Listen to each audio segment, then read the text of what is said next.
It's late Friday night, January 16th, and it's time for The Talk. One man, two penises. A double-endowed man claims he's satisfied more than 1,000 women and men in a new memoir that has everyone asking, are two penises really better than one? American Sniper star Bradley Cooper shoots down rumors that women throw themselves at him. He says he almost never gets asked out. And playing with a python. A snake handler lets his baby girl play with the deadly snake to prove we have nothing to fear. Okay or no way? Then, entertainer extraordinaire, the hilarious George Lopez is here. Get ready to laugh and to be inspired when he tells us about his new movie, Spare Parts. Plus, we wrap up our special week of shows with a double dose of the great Gavin DeGraw. He's performing his new hit and his rock anthem, I Don't Wanna Be. You don't want to miss it. And our final night with our house band, the legendary singer-songwriter Linda Perry and her band, Holy Coyote. Let's start talking.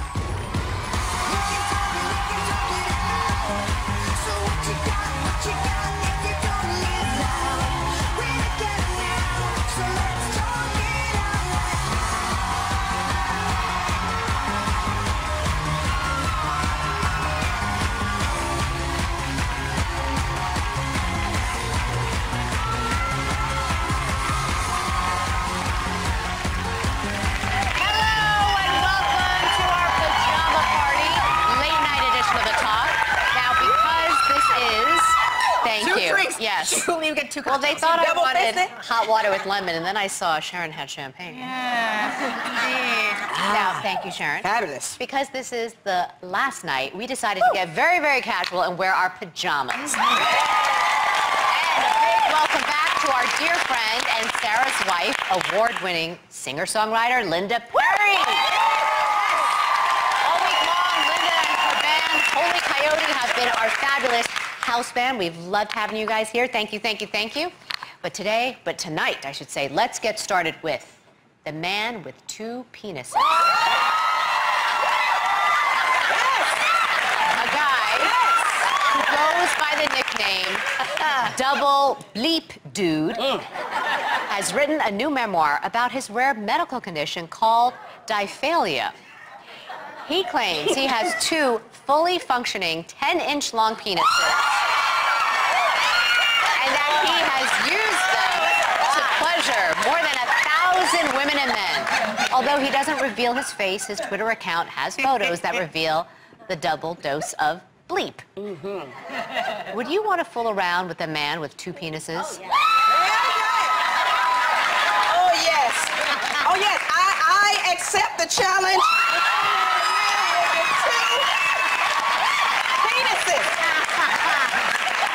And they're fully functioning penis. They work. Both of them work. So one of them don't cut off and all. And then, this is going to be fabulous. I love it. And I think that I should be the one to do it. But does that mean I have to do twice the work? Yes. If there's two penises? Yes. Yes. And by the way, that's two wet spots you got to sleep in. Thank you very much. Wait a minute. Who said he was staying after we got the penises? But here's my question, though. Do I get twice the money for the two penises? I think he's the guy you have to pay. I don't think you get money. I think he's the guy that gets paid. Okay, think of it. Look at it like this. Okay, let's say I was a prostitute and that John had two penises. And then I would have to call my pimp, Silky Slim, and say, Silky, we got to charge double because he has two penises. I'll tell you what. It would be like milking a cow.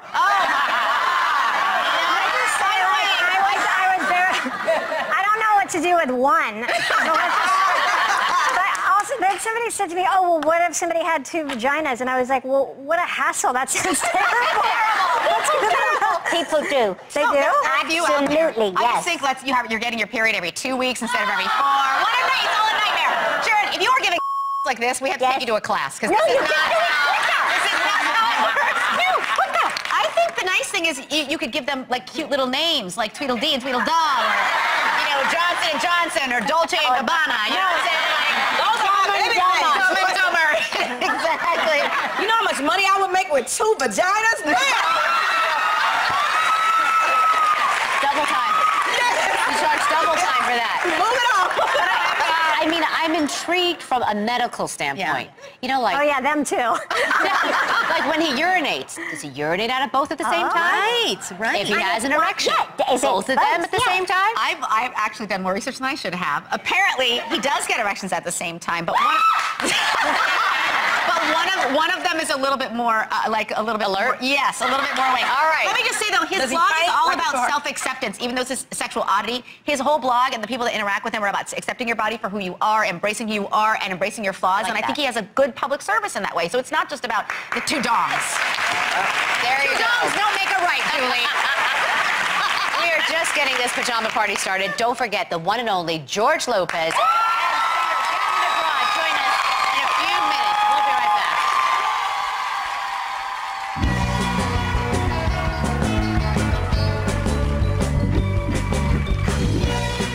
The Talk, sponsored by Fridays. Go out for under 550 calories or go all out. Dine and drinks for just $10.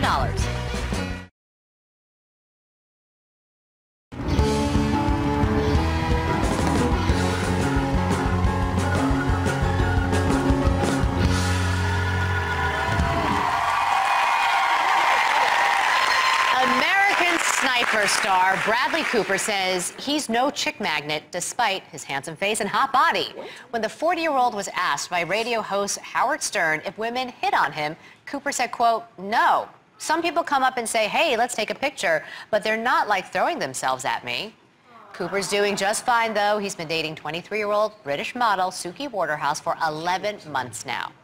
Do you think it's okay for a woman to ask out a man?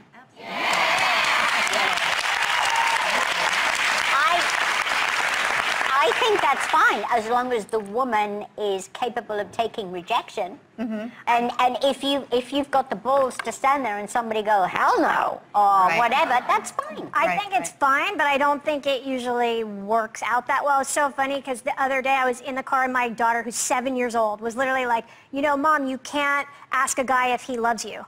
Because if you do, he'll say no. You have to wait for them to tell you they love you. How old is she? She's 7. And she already knows. You know, I mean, look, it makes me sad in a way because you don't want that to be the truth, but she's picking up on something. But I also think that, like, a lot of times guys don't ask. I've heard so many of my guy friends say, well, I like this girl, but I didn't ask her because I didn't know. I wasn't getting cues. So I feel like if you're a woman and you like a guy, you should let him know. I mean, you don't have to be like, take your pants off, but, you know, let him know.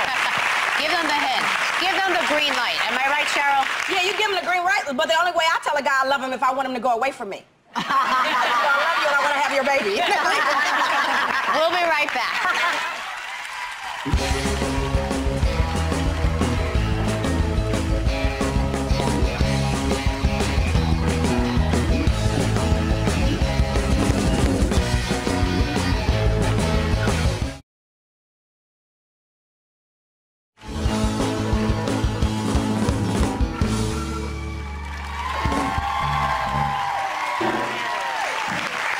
Forget snakes on a plane. Thanks to a dad's viral video, we have a snake on a baby. The dad, a 34-year-old snake handler from Michigan, used his then 14-month-old daughter and the family's huge pet python to show we are the ones who are ridiculous for being scared of snakes. Alyssa, who's now 3 years old, was not hurt by the python and is still a snake fan. Would you let your baby anywhere near a python? Hell no. Call me old-fashioned. I don't care. No way. No. It's insanity. Don't they crush you?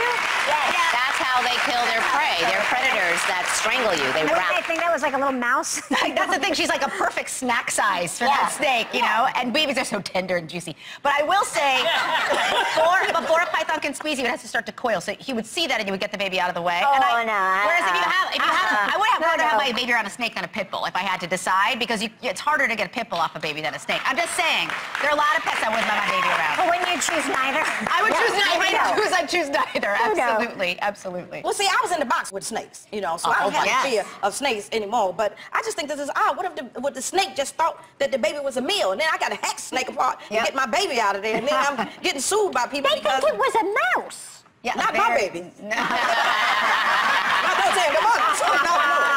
No, my baby's not going to be that look. It goes against every parental instinct. it does. I It's mean, alarming to see, even. it's disturbing, that video. Yeah. My vote is no. Now, don't go away because we're letting a guy crash our pajama party, the hilarious George Lopez.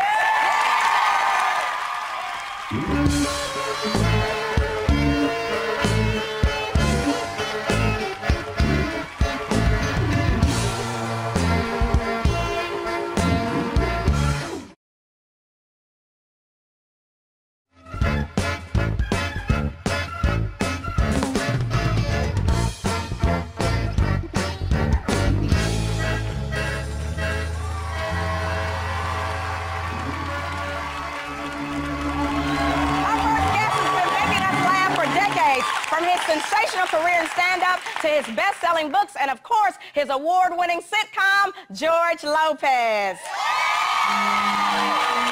Right now, he's killing it on the road as part of the Black Around Comedy Get Down, and he's also showing off his dramatic side. He just gonna walk out, and he goes above and beyond and helps underdog students win a robot building contest in the comedy film Spare Parts. No take, he just gonna walk out. Give it up for George Lopez.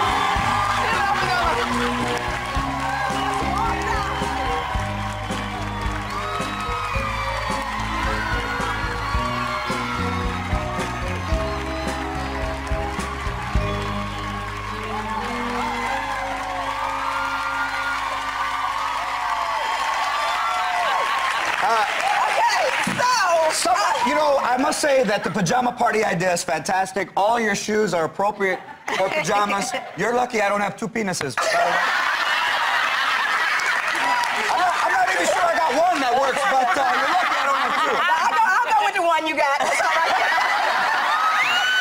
How about incorporating two topics into one? What if you see a lady and you go, hey, baby, I got a python you can play with? That would be good. But two penises would be tough because, you know, what if you were 10 inches? 1'8", 1'2". Which one do you want first? Oh, God, you know. How about this one? Hey, did you cheat on me? No. Yes. 2 prostates. How many times did you get up last night? 12. I thought I was never going to stop peeing. Now, George, we all know that you're a passionate golfer, and you competed in, once again, your annual tournament called the Brownie Cup. It is called the Brownie Cup, not because of our pigment. Well, because the other players were Don Cheadle, Anthony Anderson, and Cheech Marin. But so why is it called the Brownie Cup if it's not?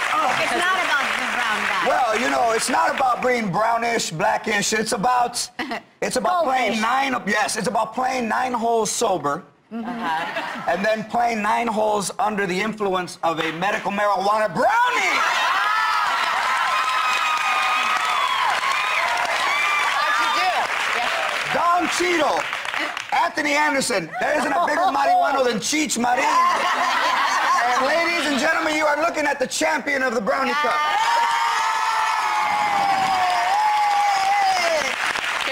I don't have any ice cream in my house, but I got the trophy. The thing, just had the brownie. The thing with the tournament is that it's been like 7 years, and you try to stock up the strokes on the front 9 because when you break the brownie into 4, you don't remember as many things. And to have Cheech in my cart, and then for me to be driving, and then to me to end up talking like, hey man, what was in that? You know, you just. I think we're parked. He goes, how am I driving? I think we're parked. Now, we've had a ton of fun getting to push the envelope a little bit on these late night shows. Well, Sharon's kind of the same, I think. But when you did your sitcom or your late night show, how did you deal with censors? Did you ever push the envelope, go too far?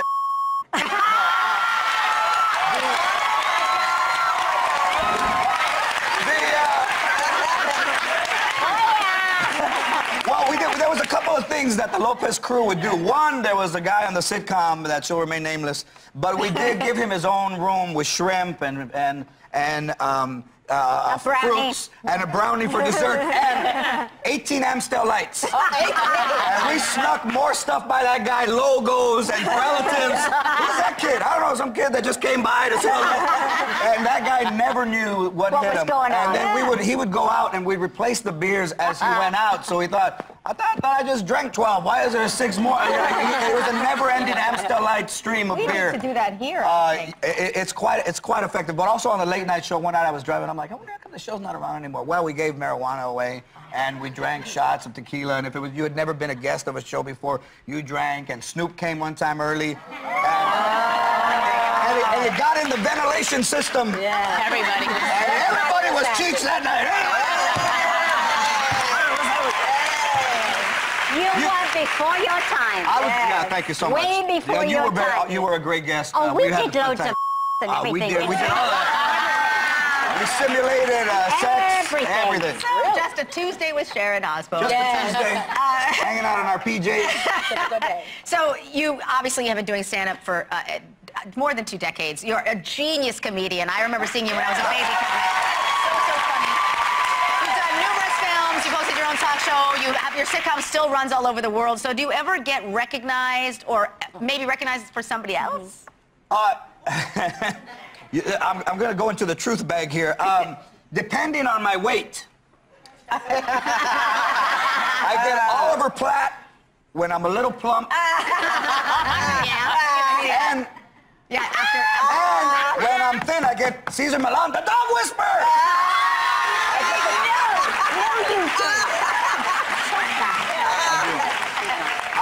I've given so many bad tips to dog owners that they're like, that guy doesn't know what the hell he's talking about. Why is he yelling at my dog? He's supposed to be the whisperer. Get over here!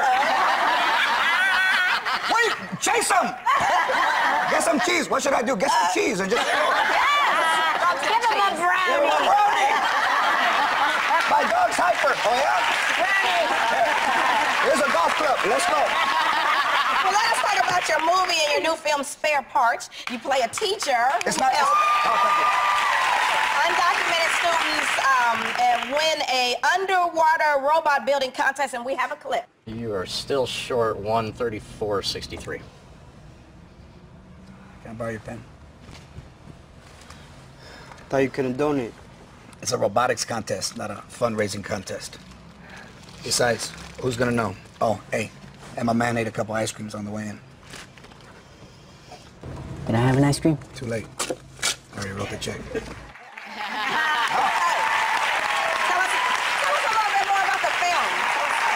Well, you know, when you think Spare Parts and George Lopez, you think I might need another kidney. This is a movie about ladies. Everybody my blood type? It is about this wonderful school in Arizona that built a robot, underwater robotics, with parts that they found, and they went to a hardware store and used PVC and the pool noodles that to make this thing float. And it's inspiring. You know, it's a very fantastic movie, and Marissa Tomei is in it. She's my love interest. Yay! She's gorgeous. She's fantastic. Yeah. It's always in the movie life, you get what you can't get in real life. I'm gonna call Bradley Cooper and ask his ass out.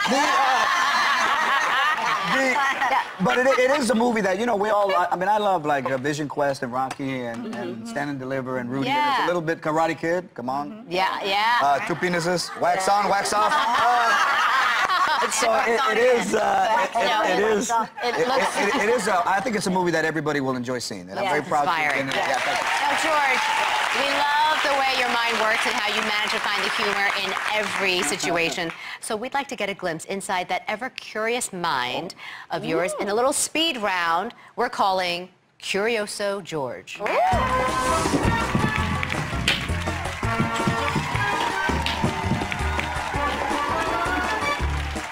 Here's how this works. We'll mention a topic, and you tell us the first time you remember being curious about it.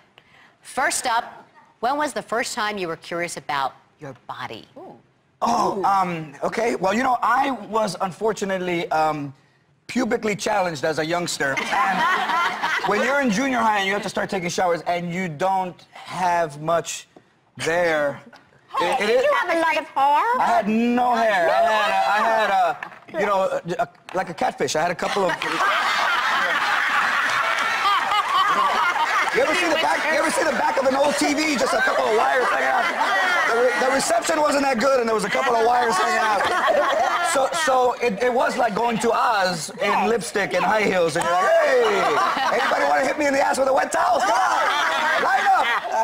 So yes, difficult. I used to pencil them in and then I'd take a shower and they'd wash up. What about the first time you were curious about women? The first time I was curious about women, I saw a friend of mine had a mom that looked like Mary Tyler Moore, and she used to wear the bras that were pointed. Oh, and no wonder Did she bend over a lot? Oh my God, we went swimming one time and the cone lifted up.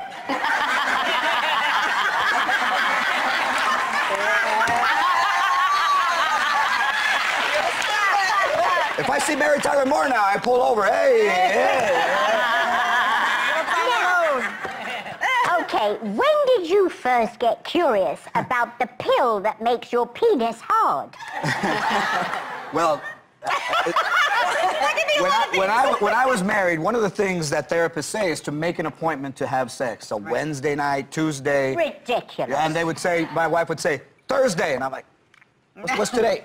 So I took a pill, and then we had an argument, and I was upstairs by well, I wasn't by myself, but I was with the 2 inches and the 8 somewhere else.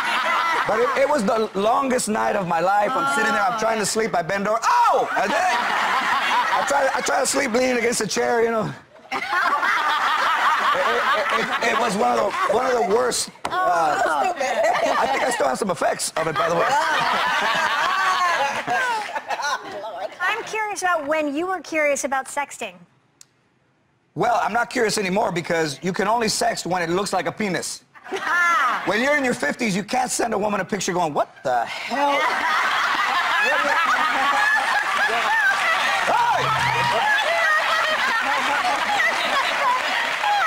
It looks like a bird that was attacked.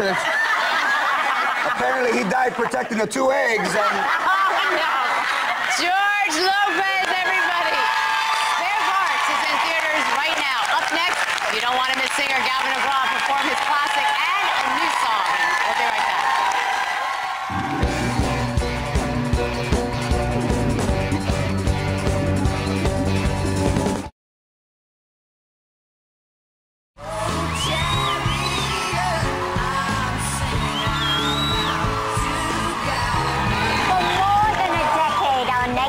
Has been rolling out hits like I Don't Wanna Be, Chariot, and Not Over You. Last year he received his first Grammy nomination, and he's put together some of his favorite songs on his latest album, Finest Hour, the best of Gavin DeGraw. Please welcome Gavin DeGraw.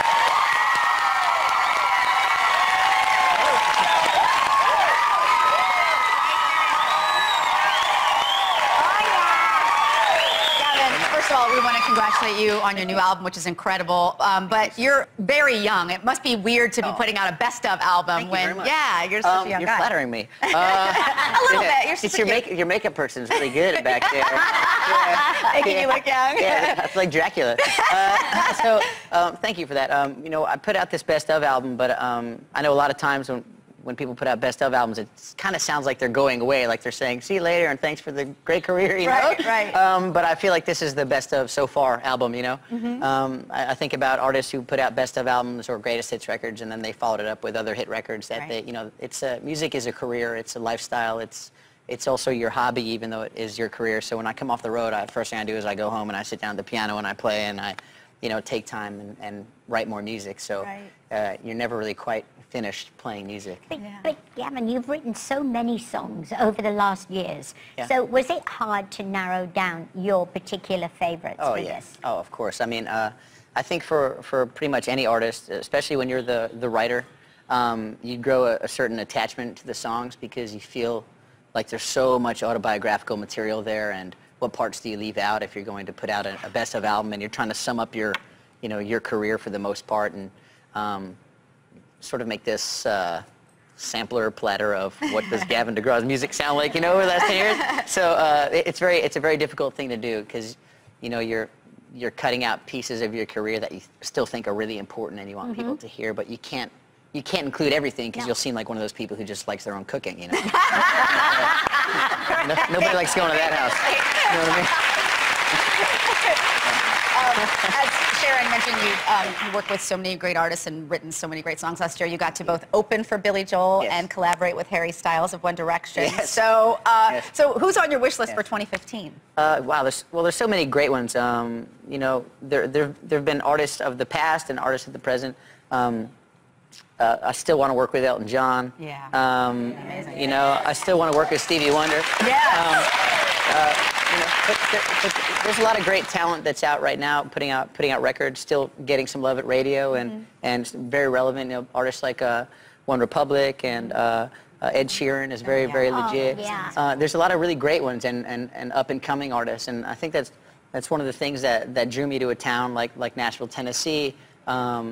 Is that there's musicians everywhere. They're just walking around with their guitars, and they're sitting on corners, and they're playing music, and they're saying, "Hey, man, I'll play a song for $1," you know. And it's one of the beautiful things about that community there. So you get to see that in pockets around the States and around the world, and you're getting this great influx of English music and American music. You and Ed Sheeran, that would be an amazing collaboration. Thank you. I love that. I think he's amazing.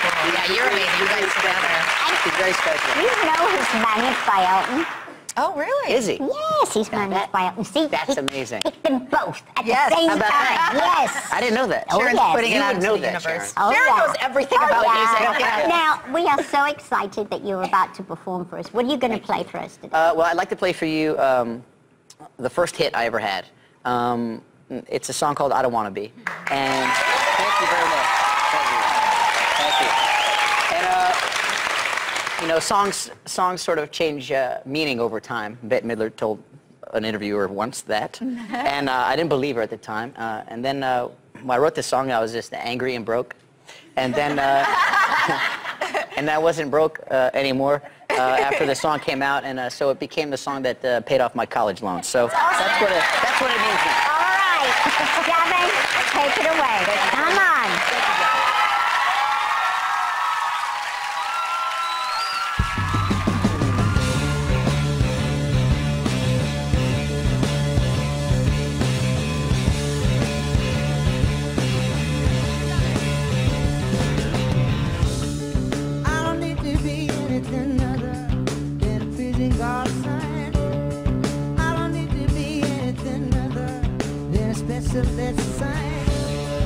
I don't have to be anyone other than the bird, the true soul and wine. Part of where I'm going is knowing where I'm coming from. And I don't want to be anything other than what I've been trying to be lately. All I have to do is sing me my peace of mind.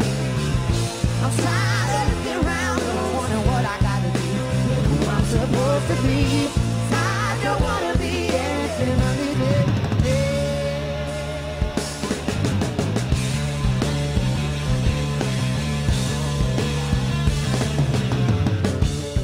surrounded by liars everywhere I turn, surrounded by imposters everywhere I turn, surrounded by identity crisis everywhere I turn.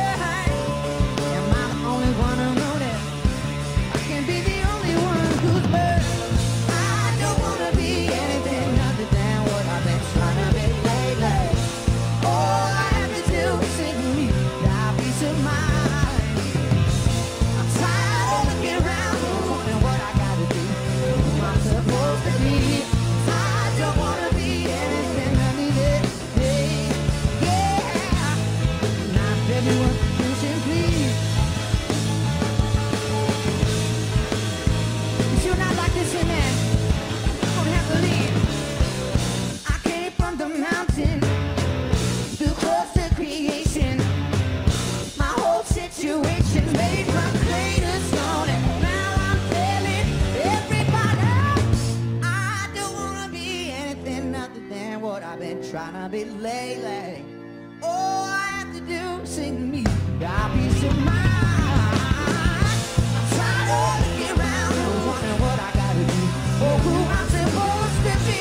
I don't wanna be anything other than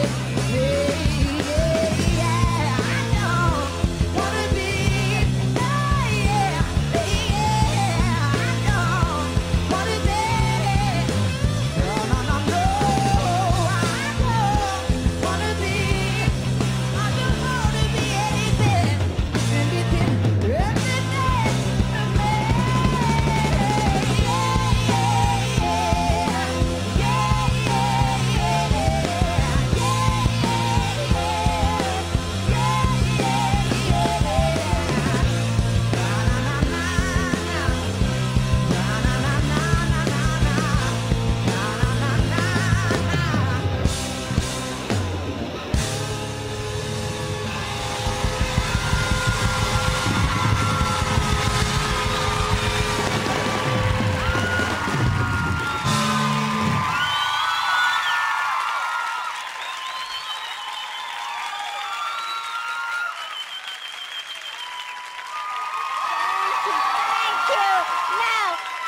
not go away. And when we return, Gavin will perform another one of his hits. Finest Hour, don't go away.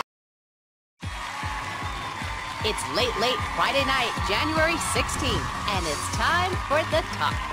One man, two penises.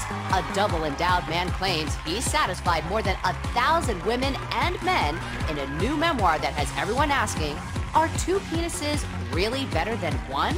American Sniper star Bradley Cooper shoots down rumors that women throw themselves at him. He says he almost never gets asked out. And playing with a python. A snake handler lets his baby girl play with the deadly snake to prove we have nothing to fear. Okay or no way? Then, entertainer extraordinaire, the hilarious George Lopez is here. Get ready to laugh and to be inspired when he tells us about his new movie, Spare Parts. Plus, we wrap up our special week of shows with a double dose of the great Gavin DeGraw. He's performing his new hit and his rock anthem, I Don't Wanna Be. You don't want to miss it. And our final night with our house band, the legendary singer-songwriter Linda Perry and her band, Holy Coyote. Let's start talking.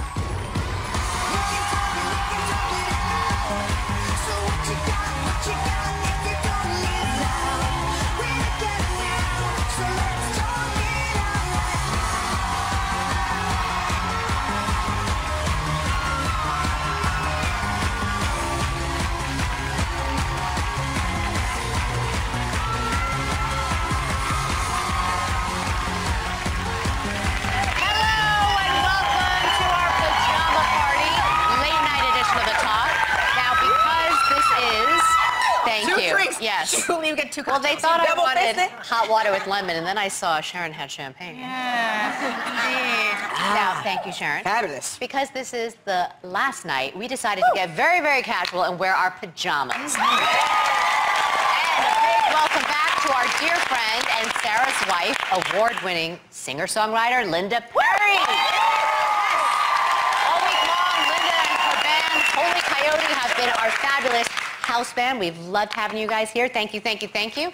But tonight, I should say, let's get started with the man with two penises. A guy who goes by the nickname Double Bleep Dude has written a new memoir about his rare medical condition called diphalia. He claims he has two fully functioning 10-inch long penises and that he has used them to pleasure more than 1,000 women and men. Although he doesn't reveal his face, his Twitter account has photos that reveal the double dose of bleep. Would you want to fool around with a man with two penises? Oh, yes. Oh, yes. I accept the challenge.